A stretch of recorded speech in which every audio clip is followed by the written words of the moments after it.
तो सारिका पासवान, इसी सवाल के आगे अब मैं आप इसी सवाल के साथ जोड़ रही हूँ, क्या ये चुनौती आपके गठबंधन के लिए भी खड़ी हुई है? और वाकई में जिस तरह का जो रुख यहाँ मुकेश सहनी का दिख रहा है, कुछ भी हो सकता है।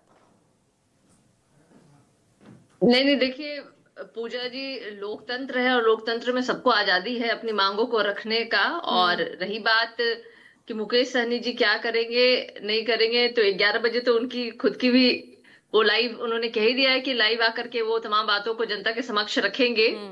लेकिन एक बात जरूर है पूजा जी कि कल जब जैसे ही चुनाव की तारीखों की घोषणा हुई, बिल्कुल अभी राजीव जी बोल रहे थे जिस तरीके की कि एसआईआर का मुद्दा कभी रहा ही नहीं, क्योंकि भारतीय जनता पार्टी और एनडीए ने एसआईआर को सिर्फ लाया ही था बिहार में एक कियोस्क क्रिएट करने के लिए।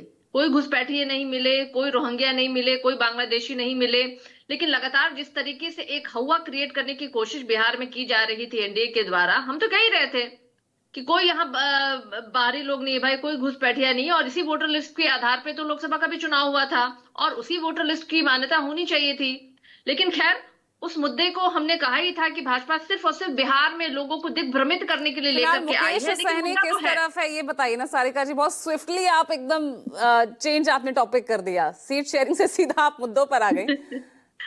नहीं नहीं, शीट शेयरिंग का मुद्दा तो है ही है और बहुत अच्छा विश्लेषण दिया। डिप्टी सीएम बनेंगे ये तो मुकेश सहनी पहले ही कह चुके हैं। तो हम तो कह रहे हैं ना कि लोकतंत्र है ना पूजा जी, इसमें तो सबको अधिकार है अपनी मन की बातों को रखने का। और मुझे लगता है किसी भी राजनीतिक दल में जो भी एक छोटा कार्यकर्ता है उसकी भी इच्छा होती है कि वो पार्टी में एक महत्वपूर्ण पद संभाले वो, या उसको नेतृत्व का मौका मिले। और उसके आधार पे अगर लेफ्ट की तरफ से तो ये डिमांड नहीं रखी गई कि भाई डिप्टी सीएम उनकी पार्टी से बनना चाहिए ना, जेएमएम से ये कहा गया। ठीक है, सीटों को लेकर बार्गेनिंग चल रही है, लेकिन डिप्टी सीएम का पद मांगना, ये इच्छा जाहिर करना अपने आप में बहुत बड़ी बात है मुकेश सहनी के लिए। तो मुकेश सहनी जी किस आधार पे अपने आप को डिप्टी सीएम का पद मांग रहे हैं, तो मुझे लगता है इस प्रश्न का बेहतर जवाब तो मुकेश सहनी जी देंगे। लेकिन हमारे गठबंधन में, महागठबंधन में जो भी निर्णय होता है वो तमाम दलें बैठ करके निर्णय लेती हैं।